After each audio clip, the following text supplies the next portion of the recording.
Good afternoon. Welcome to the Civil Engineering Seminar. We're very privileged today to have Lesley Ewing, who is a senior engineer at the Coastal Commission. For those of you who don't know, and very few of you are in water resources and in coastal engineering, the Coastal Commission in California is the trustee of all coastal lands. One of the reasons that we have such well-managed and well-preserved coastlines in California as compared to the rest of the developed world is the Coastal Commission. If you go to other places around the world, you're going to see the coastlines, particularly in tourist areas, they erode, they disappear, they have ugly structures.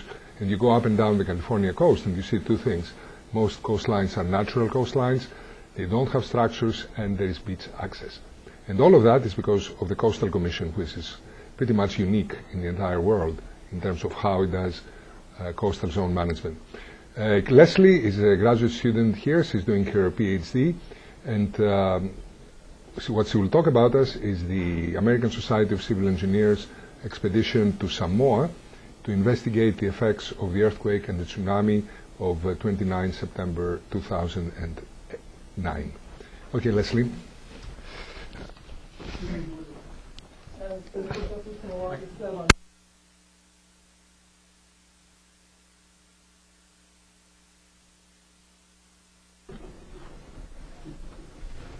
As Professor Sinolakis said, I am a PhD candidate here, and I am usually attending these seminars through the webinar feature.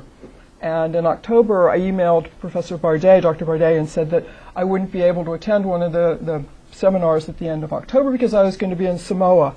And being someone who always takes advantage of opportunities like that, he said, well, if you're going to miss a seminar, perhaps you could give a seminar. So I'm doing that, and I hope to enjoy it, and I hope you'll be able to forgive me for missing the seminar in the end of October and have this as an opportunity to explain where I was. For those of you who don't know where Samoa is, I guess I am going to have to be walking around. This is Samoa. It's in the South Pacific. It's below the equator. It's surrounded by miles and miles and kilometers of water on any side. The closest landmass to it of large landmass is going to be Australia and New Zealand.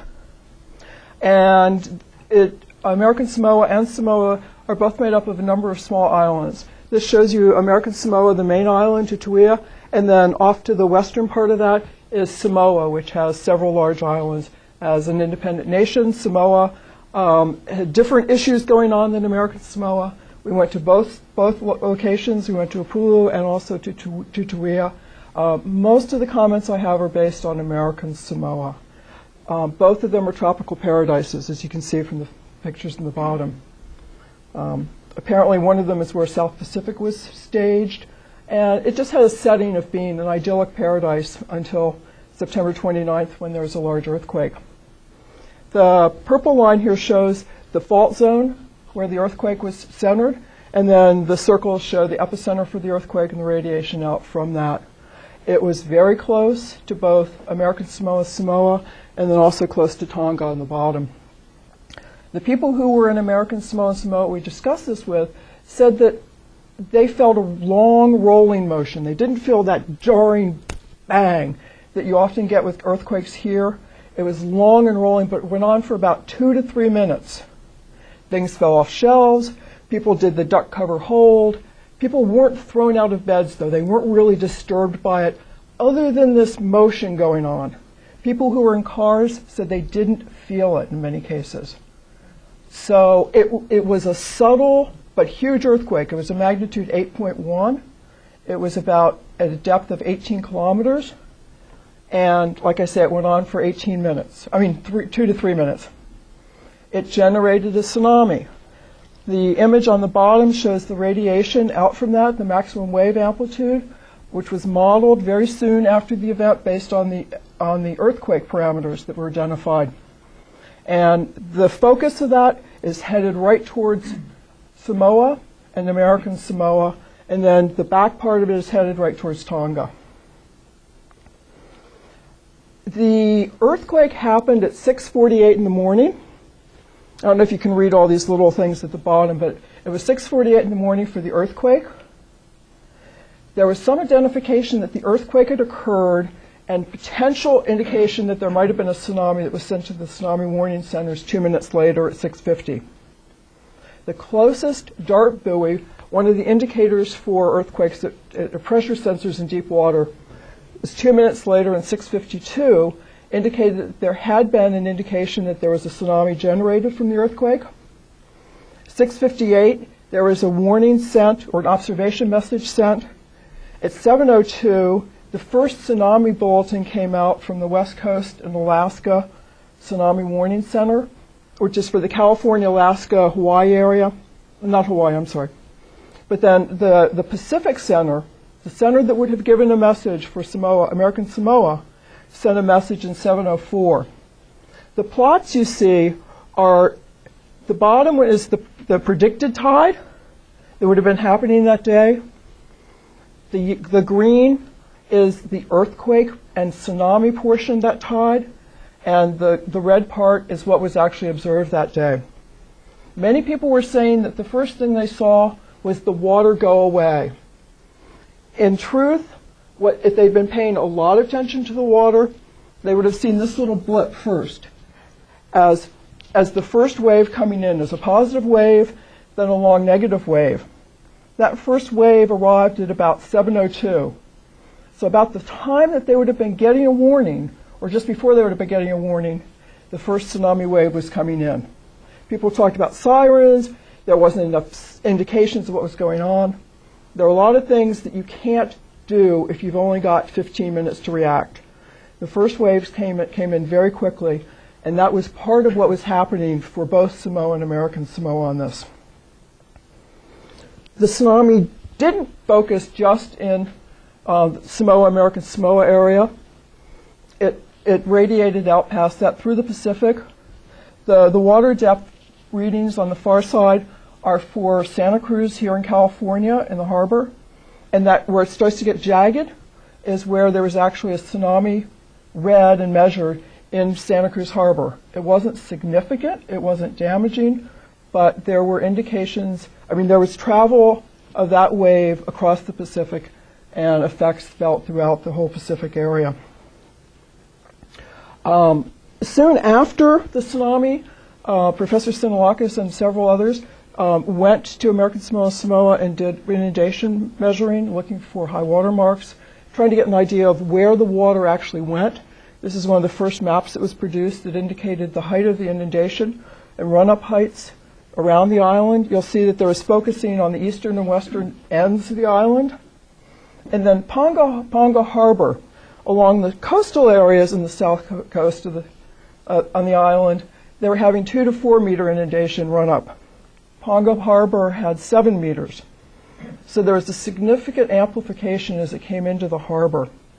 The other interesting part of this is the 12-meter run-up measurements that were made in Fagasaw on the north side of the island, indicating there was wraparound of the waves that then focused again into the north part of the shoreline.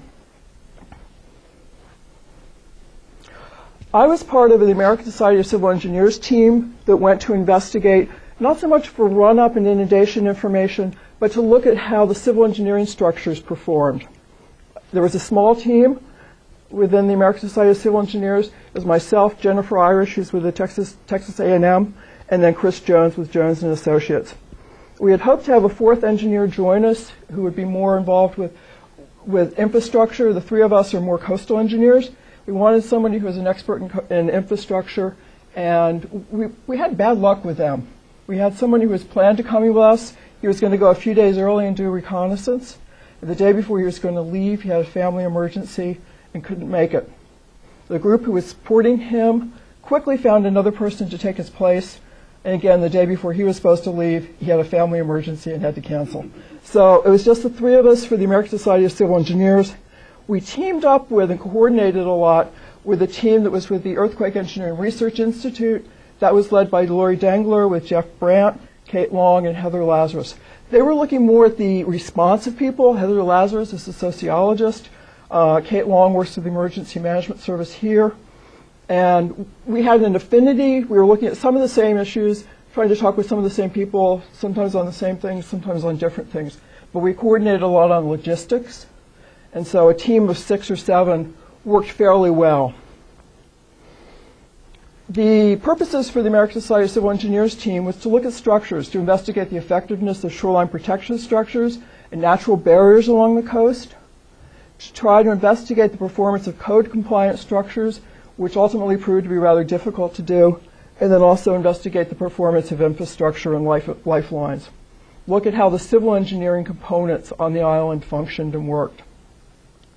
And I know you've all seen tsunami damage before, but I just want to give you a quick overview of some of the things we saw as we got to the island, some of the issues we were dealing with.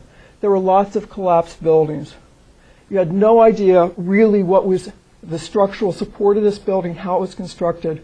To try to go back and do a forensic analysis would have taken a huge amount of time, and it was difficult to decide which one building you wanted to pick to do forensic analysis on. So we looked at this and realized that there was a lot of damage throughout the island and try to agglomerate that rather than try to do a building by building assessment. But there was a huge amount of building loss, building debris. There were areas that had been villages, had people living there, which no longer had any sort of development on them at all. Turn off the light or turn the lights down. Thank you. Ooh, yeah. Thank you. Just bring it down more.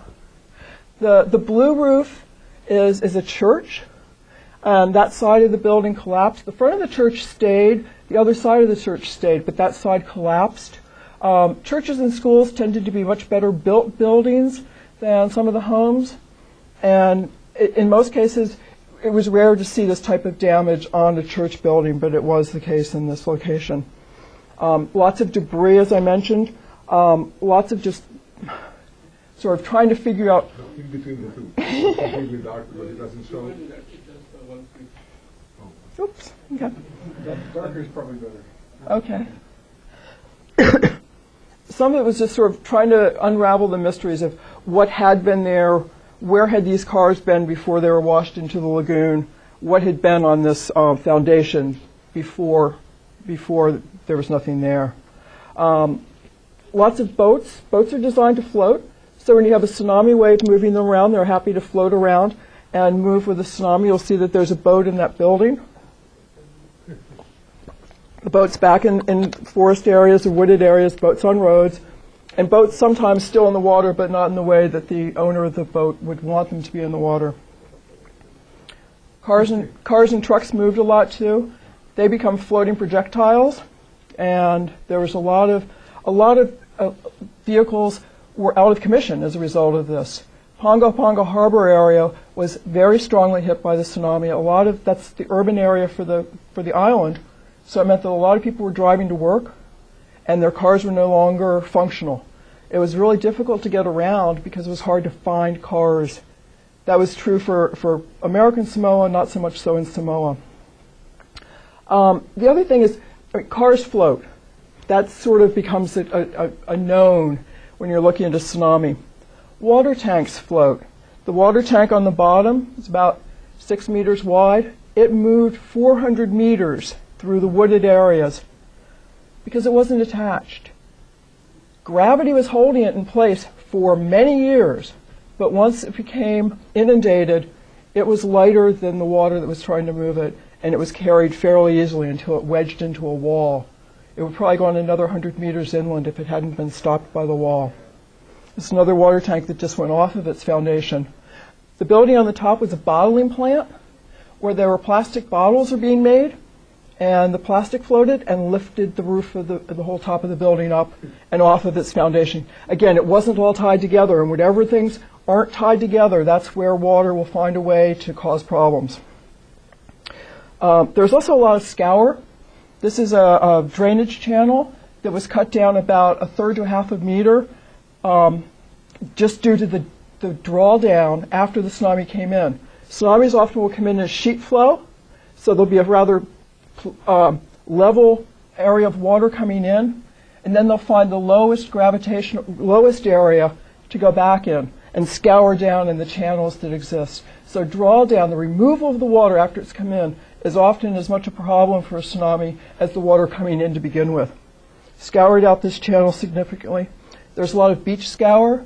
even 3 weeks later when we went there, there was probably a third of a meter drop in the beach areas in this location, and there are probably some that were dropped down more.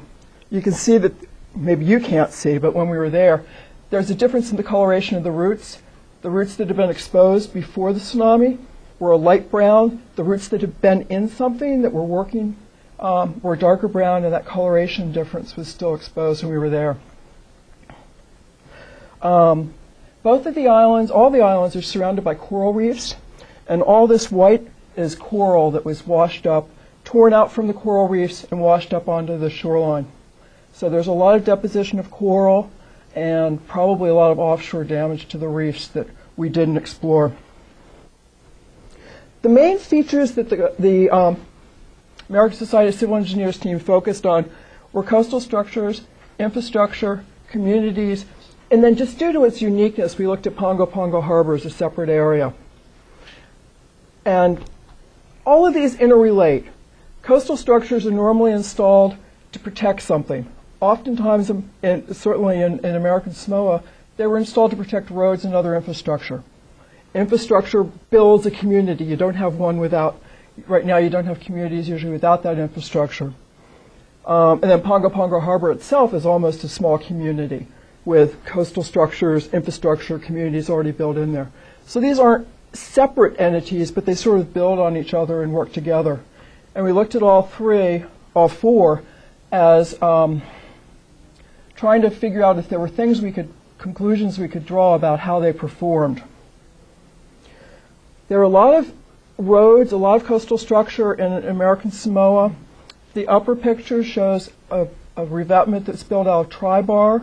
They're formed units, concrete units. They're designed to hold together and almost like kids' toy things, like Lincoln logs in a way. But they're tri-bar. They're three cylinders tied together. They lock together and form this type of wall. They performed very well. And it meant that the road behind that, once it was cleared of debris, the road was fine. They protected it from scour, and it meant that the direct wave attack was on the revetment and it wasn't on the road. Below is a revetment that was also well engineered, that was put in. A lot of the schools that are around the coast had revetments built in front of them, installed by the U.S. Army Corps of Engineers. Again, they performed really well. There wasn't scour behind there. There wasn't a lot of erosion behind them. They didn't do anything to stop the inundation. The school behind this was fairly well destroyed by water, and a lot of wave energy too. But there was still access to it. You could still get there and get back. The revetment itself was fine. These were interesting structures that are experimental design being put in by the Army Corps of Engineers. They're sort of like little pillboxes. Again, they held together and they protected the area behind it and the road behind it. So their function, if it was to protect from erosion, they did that function well and they worked well. There were some structures that were rather under-engineered or unengineered.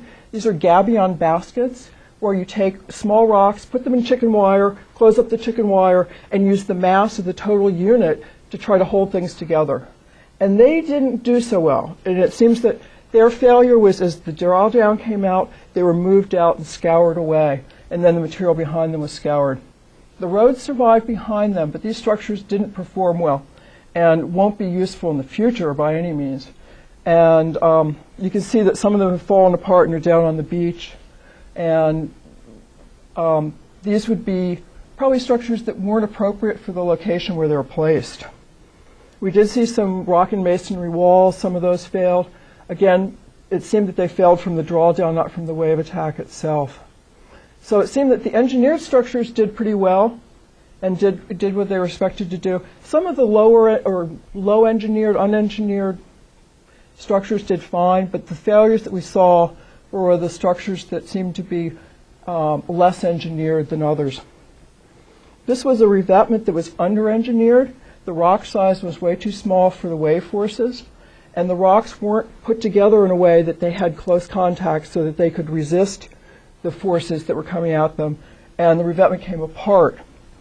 The house down the bottom, the fale down at the bottom, you can see a hole in the roof. Maybe you can see a hole in the roof. Right here. One of the rocks from the revetment went through the roof at about 6 meters above mean sea level. Wave picked the rock up, about 250 pound rock, and dropped it through the 6 meter high roof. So there's a lot of force to be dealt with in these.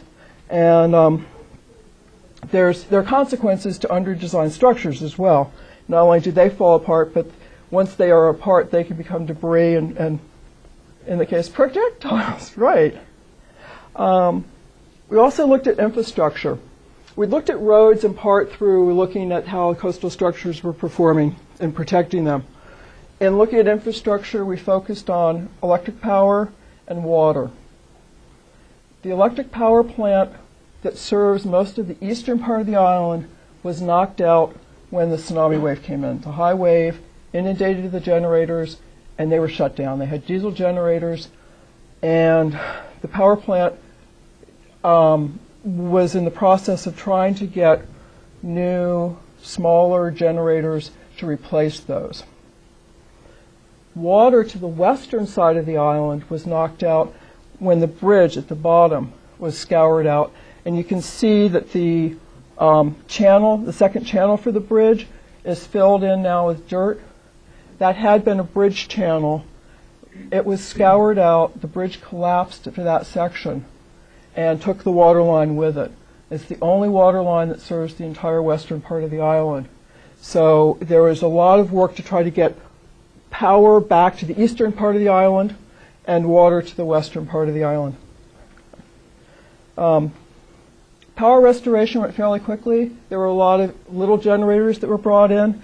This map shows how the power was brought up by October 5th. And by October 6th, almost all the area had power. It was all done by little small generating plants put in. The power plant itself was still offline and likely to remain offline. They were probably going to put in new generators on site, and we didn't have any information about how they intended to make sure the new generators would be less prone to damage from tsunamis as the ones that were lost. Lesley, in the previous picture, where is the bridge that you showed us in the previous picture?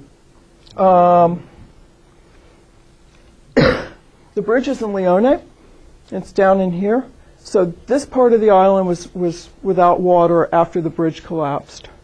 The power plant is in Pongo in about this area, and it was inundated during the second wave that was coming in. People were saying that they'd felt the earthquake, they'd gone through the rocking, they sort of thought everything was okay, and then power went out.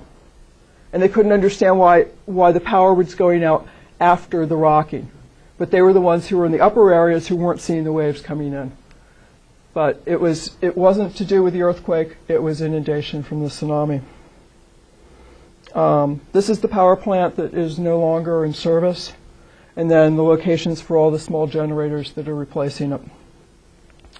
Water was fairly easy to get back online because the water lines could be patched easily. Most of the water lines were already PVC piping that's easy to come in and mend. The bridge that collapsed, they filled in the span of the bridge that had collapsed, had earth-moving equipment going within 2 hours after the earthquake and tsunami, just pushing anything they could in there to get a temporary crossing. Fortunately, one span stayed, so they still had flow for the river. And they filled in the other span to give transportation to the western part of the island and then to get the water lines back running. So they had water in the other part of the island by the second day after the earthquake and the tsunami. Other areas had small cracks and small water line breaks that were being patched up as they could. And by October 5th, most places had capacity. By October 6th, there was just the one small area on the northern part of the island, northeast part of the island, that wasn't pretty much at full capacity for water. So it was really impressive how quickly they were able to get basic utilities back up and running.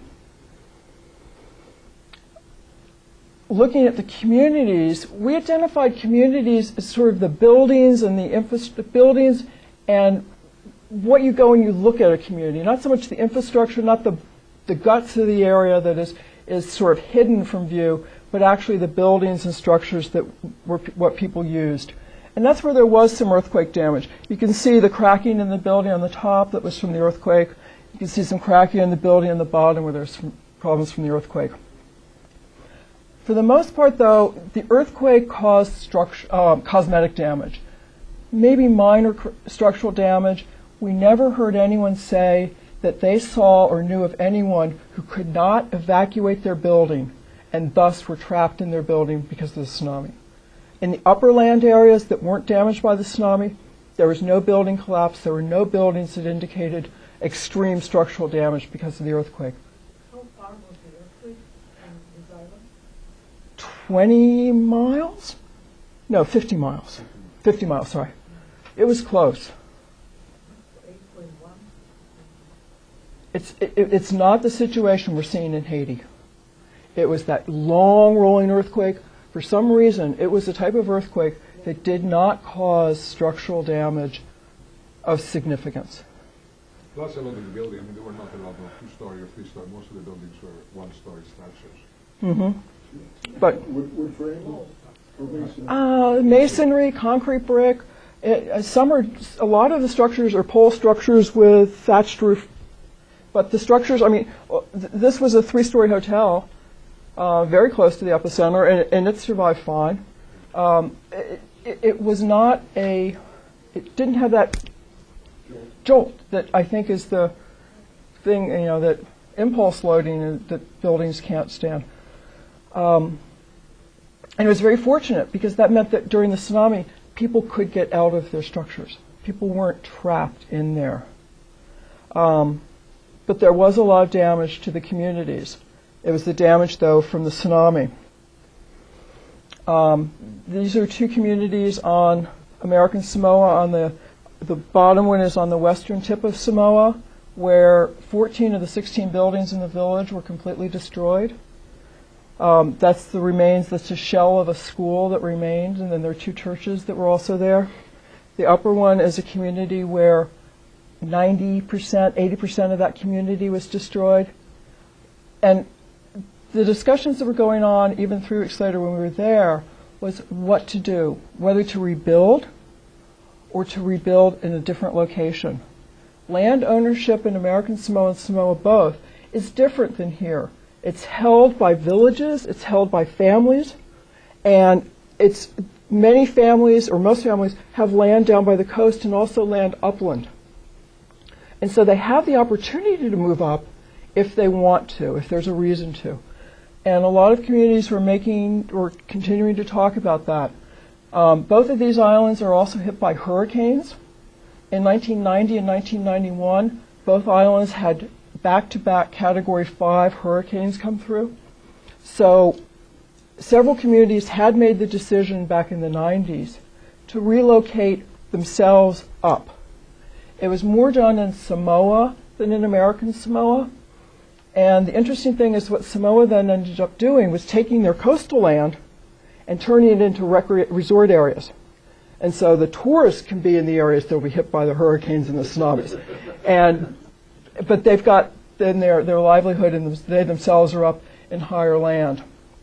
And I don't think it was intentionally putting tourists at risk, but they recognized that there was an advantage and an economic opportunity that they could have to use that land for another purpose, and then also get themselves into areas where they felt they'd be more safe for the long term. Several communities in American Samoa are making that same, and that's a big decision to make, to really move your whole community. But they can do it because of the way the land ownership is done there. The lower picture here is a community called Paloa, and we saw on the internet soon after we left that they had made the decision to move everything up into higher ground. The schools could be rebuilt on a new site in higher ground. They looked at it back in the 1990s, and the road to that site was a little bit more expensive, so they built down here. But after the tsunami, the expense of the road was suddenly not a big issue, and so they're relocating. But there are a lot of the damage that we saw in structures where people probably will be staying, where people were thinking about coming back. There was a lot of poor foundation and linkages of the walls to the foundations. It seemed, again, sort of under-engineered for these structures, the ones that failed. You can see the amount of rebar in the walls up in the top building. Not enough to really hold things together, nor long enough. Again, the failure for this column was at the rebar, at the connection to the foundation. That type of structural failure and structural problem, I think, has to factor into the thinking of how people will redevelop if they decide to stay in an area that could be affected in the future by tsunamis or hurricanes. The woman is pointing to where her high water mark was. They were able to rebuild. They had an inundation. They didn't have much structural damage to their building. They were coming back and rebuilding. The house on the bottom had a little bit more structural damage, but the entire building wasn't destroyed. It was partial structural damage. And the question is, do you rebuild the same building? Do you rebuild higher? One of the things that FEMA did, Federal Emergency Management Agency, did in New Orleans after Katrina was put together standard foundation designs for buildings. If your building was destroyed, you had two choices, well, three. You could leave. If you wanted to rebuild, you could come up with your own design and run it through a laborious design and review process. Or you could take one of the standard foundation designs that were being offered and then put whatever you wanted on top of it. And FEMA is thinking about doing the same type of thing in American Samoa, because the question of rebuilding and how to rebuild people's homes, how to get communities back going in a way that's safe is still an issue here. It's an issue everywhere. And so if people want to go through an elaborate design process, they would be able to do that and go through their review. But FEMA is trying to get together standard foundation designs that then people could put whatever type of house part of it on it they want, but have the assurance that they've got a level of safety that is appropriate for the area. We did find some buildings that were fairly elaborately designed or interestingly designed that survived the tsunami very well. The building on the top has an elaborate cross-beam foundation in the base and columns in the interior of the building, which is unusual to see, that were linked well and tied well into the foundation. It was right on the coast. It had waves breaking up on the second story, and it survived. It had water damage, but the building was structurally fine. The building at the bottom was set back from the water some, but he's got conduits underneath the house with the thought that he would let the water go under the house rather than having the loading on the walls and the walls of the foundation. And that too worked well. I mean, he had some water damage, but he didn't have that structural loading on his building that a lot of people had that caused a lot of the damage that was seen. This was a new ferry terminal that was just put in. I think the inauguration of it, the opening ribbon cutting, was about 2 weeks before the tsunami. It's the boat channel that after the tsunami was filled in fairly much. And then the wharf and the apron for the ferry terminal, which appeared to have failure because of uplift forces, so that the waves coming in underneath the apron pushed up and caused the failure for those columns. That's what looks like happened. So a lot of the recommendations for rebuilding are to recognize just the forces that are going to be part of a coastal structure if there's another hurricane or another tsunami. And then we looked at Pongo Harbor. It's an amazing natural harbor. It comes in, faces due south, and then it turns to the west. It's got about a 120-meter depth coming in from the ocean, and then this section, as it turns in and goes closer toward the community areas, is about 80 meters. So it's an amazing deep channel, and they never need to dredge it. They never had the problems of LA Long Beach Harbor in trying to keep it accessible for deep draft boats. It's just an amazing and normally protected harbor because of that dog leg, the golfer in me, I'm sorry, of turning to the left too. So it normally would convolute a lot of the wave energy coming in. For the tsunami, however, it turned into an amplification. So that tsunami waves in the back, they had 7-meter run-up in some areas. There was a lot of damage within the harbor, a lot you would expect just from the velocity of the water coming in and out. There was scour along a lot of the banks. This was an interesting one. When we got there, we saw the bulkhead bulged out the way it is in the bottom picture. And as we were going through the internet and looking at other people's pictures of areas, we found this picture by Vasily Titov that was at the same location that suddenly answered for us some of the, or gave us the other part of the story of what might have happened. Shipping containers are floating projectiles, just like cars and trucks and boats. And what we think happened is this container maybe was mobilized as the wave came in, certainly was mobilized for the drawdown, was being washed out and hit the lip of the bulkhead, and then had all the force of the water on it here, and all that force was being then pushed onto the bulkhead, caused the bulkhead to buckle out. Once the bulkhead buckled out, the only thing that was holding the pavement up was that little lip of about an inch and a half wide, and the fill that was underneath it. When that buckled out a little bit, it let the water in.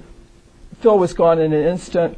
The support from the concrete was not there. The concrete was just suspended, and it cracked and failed because of the container. In the meantime, though, because it's still this open area with water coming in and out every day with tides, waves from boats and wake, it's continuing to grow. More and more sediment, more and more of the fill underneath there is being washed out. So this is sort of a problem that needs to be fixed quickly because it's growing in severity. The longer it's left the way it is, the bigger the problem will be when they try to fix it. There's another area where I think this problem is stabilized, but they still need to fix it quickly. The bulkhead protecting this area buckled. It turned into this ripple effect. And what we think happened is that with the inundation in this area, 7 meters in some locations of run-up, that there was a high amount of water in this area. The building over here is the building that was just in the back of the pavement, and you can see the clean versus dirty lines on the building. Water, no water. But that was still a significant amount of water. It was up almost to the second floor. So that as this area was inundated by the tsunami wave, water rose up and piled up on the wharf area next to the building, inland. But as the wave drew down during the drawdown, there was going to be a huge force pulling out. Pavement was already cracked. I'm sure there was water underneath there. So there was poor pressure in the soils. The water was coming out. And what we think is just that head caused so much force on the sheet pile bulkhead that it buckled like that. But there was also some damage to some of the recreational boats and the floating docks. The marine terminal had water up to the decking.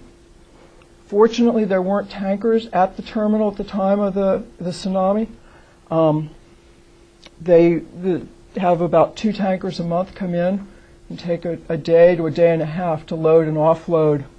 If there'd been a tanker there, there might have been some issues with what happened. They have a safety plan, and the people who work there are very familiar with the safety plan. But it's difficult to get a tanker offloaded or out of the dock in 15 minutes, which is about the time they would have had.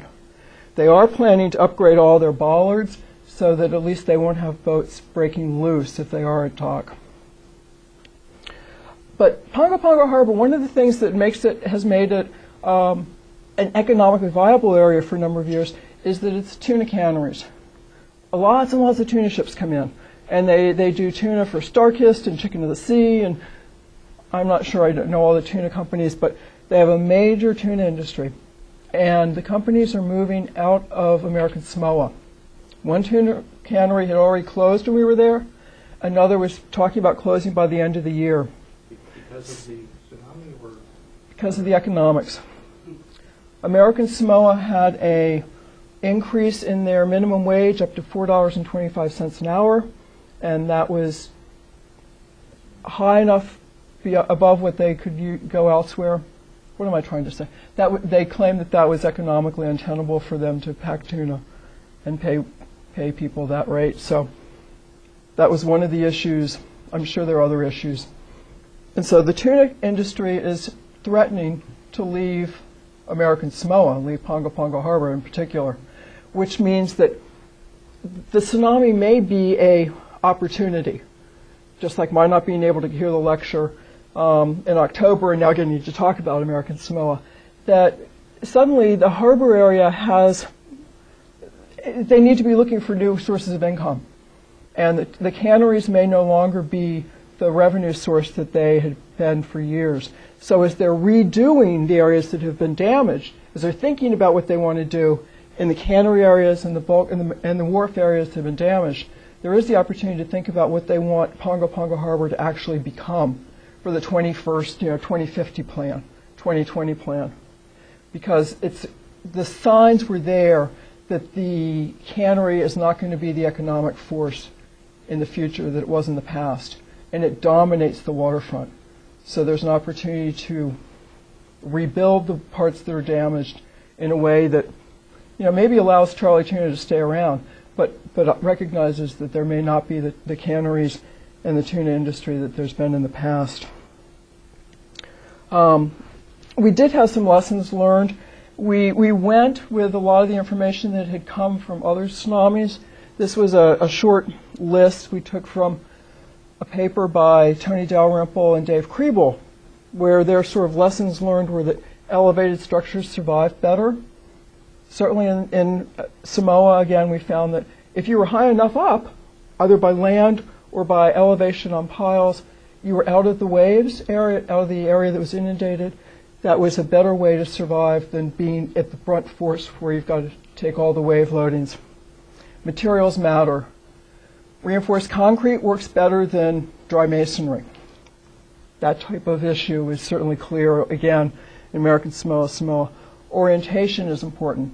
They found that if buildings were oriented so that the narrow part of the building was taking the wave force, those buildings tended to survive better than if the broad face of the building was taking the wave force. So that orientation to the waves, orientation to the coast, can be significant in determining which buildings will survive and which buildings might not.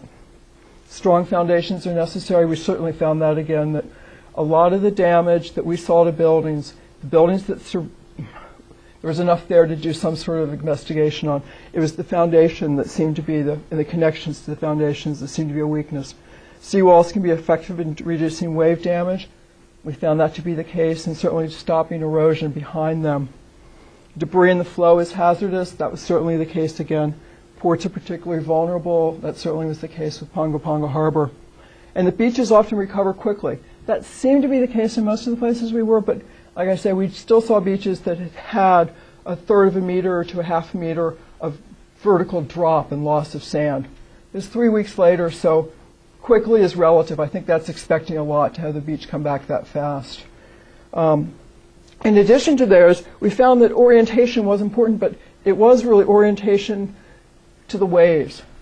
The building that I showed you early on, the church with the blue roof, it had its narrow feature perpendicular, so it was oriented to the shoreline, but the wave wrapped in from the side, and orientation to the wave as opposed to the shoreline was probably what damaged that building, because it was on the face of that side of the building that the wave first broke.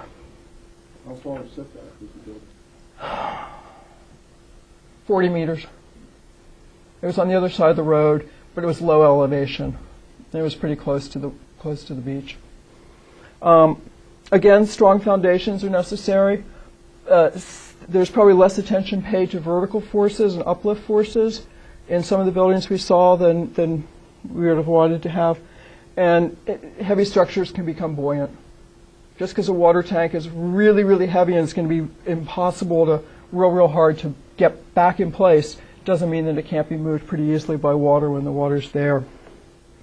We also, because we were working with the Earthquake Engineering Research Institute, shared observations with them and their observations on awareness of the tsunami, vulnerability, and sort of community resilience overall. And in that, there are sort of lessons learned that we had as combined exercise was that what worked in this tsunami was time of day. People were awake, people were aware of what was going on, but most people weren't on the road yet. Most people weren't locked in buildings, so they were able to mobilize quickly and get out of the way. In American Samoa, a population of about 67,000 people, 136 people died. It's a lot, especially it's a lot on an island, but it could have been far worse. There's very little earthquake damage, as I mentioned, so that people could get out of their buildings and get out of the way of the tsunami before it came in. The first significant wave, not the first wave, but the one that was first significant, was a drawdown wave, so that people actually went out. We were at a school where the principal said, oh, one of the teachers and a student went down to watch the water. After we felt the earthquake, watched the water, they saw the drawdown and they knew there was a tsunami coming. Fortunately for them, it was the drawdown that was really noticeable. If the first wave had been the positive wave coming in, they would have gone down to their death probably, which would have been very sad. One of the things that was good is that there was high ground to get to. It's an island that is very steep, so you don't have to go far to get out of the inundation zone. And there had just been a lot of tsunami awareness. September is preparedness month, so everybody had already just gone through drills. They already knew a lot about tsunamis. They had the whole thing down. People were altruistic. People looked out for each other. A lot of people said they were saved because their nephew, their cousin, their neighbor came and helped them. A lot of people took on that community spirit that they were going to make sure others were safe. They did a very rapid cleanup. It was possible to get around. If you had a car, it was possible to drive around on the island fairly quickly afterward. There were some strong 2- and 3-story buildings that were possible to use for vertical evacuation. And then the village structure itself provides evacuation for high ground because people aren't really individuals there. They're part of a community. If their house was destroyed, someone else in their community took them in. There were lots of tents that we saw, and my first reaction was, those people weren't hurt by the tsunami. What are they doing with a tent? And then I realized that they'd invited their neighbor to come up and join them. They'd invited a friend to come and stay with them. And it's that sort of community spirit that I think really helped a lot in American Samoa. What didn't work, people didn't respond to the ground shaking. They had 2.5, 3 minutes to think about it, but that shaking didn't make them think that a tsunami might happen. In the way they thought, well, we'll look for a tsunami. They didn't think instantly, we're getting out of the way and we're going to go because there might be a tsunami. They have bells, they have all sorts of warning systems, and very few people used them after the earthquake. They waited to see what the water did and then used the bells. Some people were confused about where to go. A lot of people drove. A lot of people maybe couldn't have walked up or run up to the elevation they needed to, but the first impulse most people had was to get in their cars and drive to a safe place. A lot of people didn't know there'd be more than one wave. And again, fortunately, the biggest wave that happened was the second wave after that first little blip. And there was a lot of structures that just weren't designed for the uplift forces that they experienced. So there were pluses, there were things to learn from this, and I think it was very useful for sending our group over.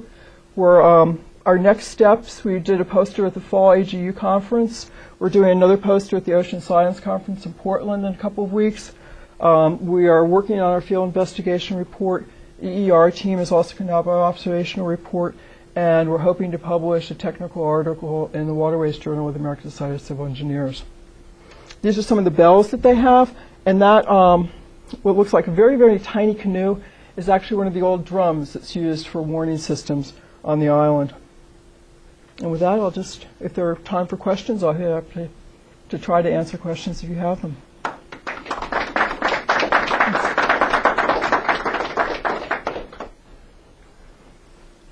All the fatalities come from tsunami? Did all the fatalities come from the tsunami? Yes. You said there were about 30 people down. Yes. 136. How And many people died in Samoa versus America? wait, I'm sorry. 40. I've got my numbers wrong. 45 people died in American Samoa and 136 died in Samoa. And the population in Samoa is 250,000 or something. So they weren't enormous fatalities. And we were on a small island on the western part of Samoa and asked, if anyone had died during the tsunami. You could see areas where the vegetation was still torn up, and a lot of the homes were lower elevation. And they said, well, one person died, and the guy was from Australia, New Zealand, and had kind of a cavalier attitude in some ways. He said, but she might have died that day anyway. Why? Apparently she was elderly and infirmed. So he wasn't really going to attribute it necessarily to the tsunami. In places like the U.S. where we have fairly, we're a very rich country from a worldwide perspective, our usual response to seeing these kinds of damages, well, we need, better engineering design, more rebar, more this and that, and so forth. In some of these areas, those just may not be very economically feasible solutions for them, just in terms of their ability to afford it. Or they can be. There's certain things that you want to really zero in on the things that provide the most bang for the buck, so to speak. Right. But in that sort of a situation, what can we do? Where is the bang for the buck? What can we really do to help these people without significantly increasing the cost of forming a community and rebuilding and so forth? Yeah. What's the best? Well, American Samoa is getting support from FEMA, so there will be opportunities for rebuilding. One of the things we had hoped to do was look at code-compliant buildings, and the most recently adopted building code for American Samoa is 1964. And in talking with the people in the building office, they said that they required compliance with the current code, current as of the time the building was done, but they'd never readopted new standards, which is somewhat humorous, but it's also sad because it means that when FEMA reimburses people for the loss of their buildings, they will reimburse them to build to 1964 standards, so that any of the tie downs, any of the better foundation systems that would go into the building, just as a matter of course now, will have to be borne by the people who rebuild their homes. And the FEMA officials who were talking about it, one guy started crying at one point because it's just so frustrating, because they don't want to be telling people to build poorly, but that's the way the law is now. So maybe you could write your congressman and get that changed. I don't even know if you can do that. But there needs to be ways to make sure those connections, those foundational connections, are done in a way that will make sure the building doesn't collapse the next time. And that's not an extremely, it's not an incrementally, it's not a quantum leap in the expense of the building. It's an incremental and small expense.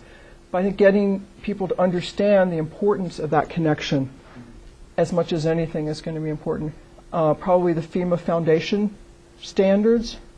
If that were to be done and implemented, I think it would be clear to be able to say that FEMA would then cover the expense of doing the foundation as they have designed it.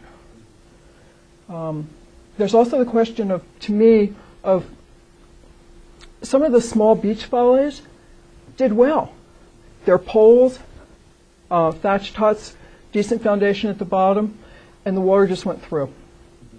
People's belongings strewn all over the place, but the building itself survived. That next step up in building design is the one that's hard, because once you have concrete walls and a sort of a solid, inflexible building, you've got to build it strongly enough that it's going to be able to survive the forces.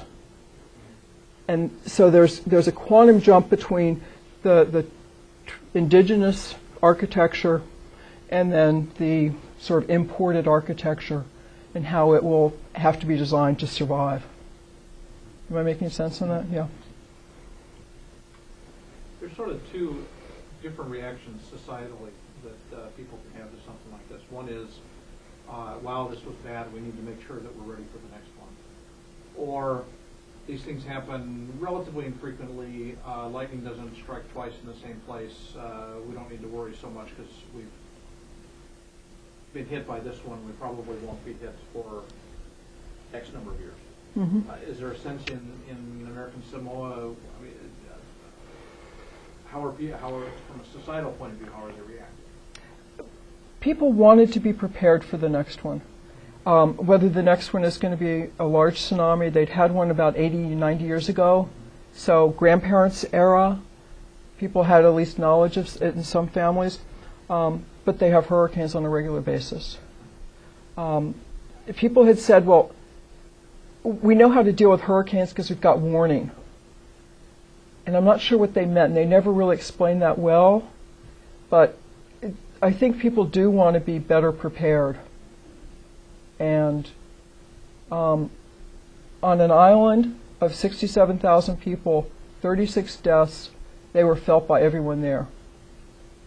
Everyone knew at least one person who had died, so everyone took it personally and wants to address at least the life safety issues. They're looking at the options of sirens, which for the initial tsunami wave might not have been effective, but for people in their cars who didn't know anything was happening, the siren might have been an alert for them, and a number of people apparently died in their cars.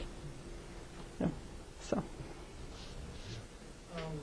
How about Samoa? Are the construction practices much different in Samoa than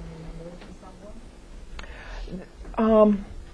They didn't seem to be extremely different along the coast. A lot of the buildings tended to be the same, concrete and cinder block and mortar construction, or else the fale with the poles and the thatched roof.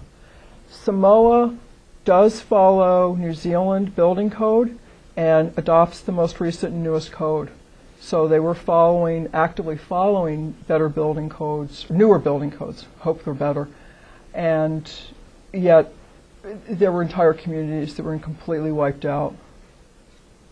Did you see a difference in the mechanisms of failure between the two places because of the new adoption in Samoa? Most of the area in Samoa that was affected by the tsunami was along the south coast. And unlike in American Samoa, the capital for Samoa is on the north coast, where there's the most sort of industrialized modern development. In the south coast in Samoa, they'd been hit by hurricanes several times. Most of the communities had moved to high ground, so the buildings were unaffected completely. The buildings in Samoa that were mostly affected were the fales, the thatched huts, and a lot of those were the tourist resorts. So they were sort of more getting They were just washed out, yes. There's another sort of interesting difference between Samoa and Western Samoa. It has to do with preparedness, and Maria's comment about, your comment about New Zealand adopting New Zealand codes remind me of it. The Prime Minister of Samoa, on around August 28th, exactly about for the tsunami, announced that they were going to switch driving primarily from the left-hand side of the road, driving to the right-hand side of the road. The left-hand side of the road is where we drive in the US, the right-hand side of the road is where they drive in the UK, in Japan, and New Zealand, Australia. And Australia. And the way he justified it was it would be cheaper to import used cars and modern cars, I mean, fight global warming, or having new cars. And very unfortunately, at the tail end of his message, he said also more people can afford cheap cars in the state tsunamis. So he said that a month before the tsunami struck. So no matter what education can take place, and as Lesley said, I mean, they did have emergency drills, they were very educated.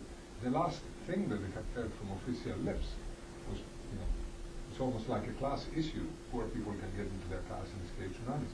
Unfortunately, a lot of people tried to escape the tsunami by car, and this was a disaster because, as Lesley said, I mean, the hills, they're so close, and within 200 feet in most places, you could be up to safety, climb up 10, 15 feet off, and you could be safe. Instead, the whole island has these coastal roads, so what would happen is people would try to evacuate by car, they would try to go up on the hill, there would be landslides, because there were many of them, or, and so the traffic would stop, people would be stuck in their cars, or people would try to evacuate a car on the front, the guy would turn around, notice that there was a tsunami, stop and start driving from the hills.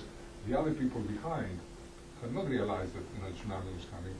So a lot of people died in their cars, and disproportionately in Western Samoa, where, this is how we think, it's one explanation for the death toll. This did have an impact, because some people were used to ask us. I was on a different team than Lesley, but people asked us, what was this thing about evacuating by car? Well, very, very unfortunate. This happens sometimes when you try to copy the habits of your neighbors 100%. Okay. Thank you so much for coming. Thanks, very, very good. Very Thank nice. you. Great job. We got to run off to a Thank meeting. you. Good, thanks. Hi, I wanted to introduce myself. I'm Rich Little. Oh, Written thank you about for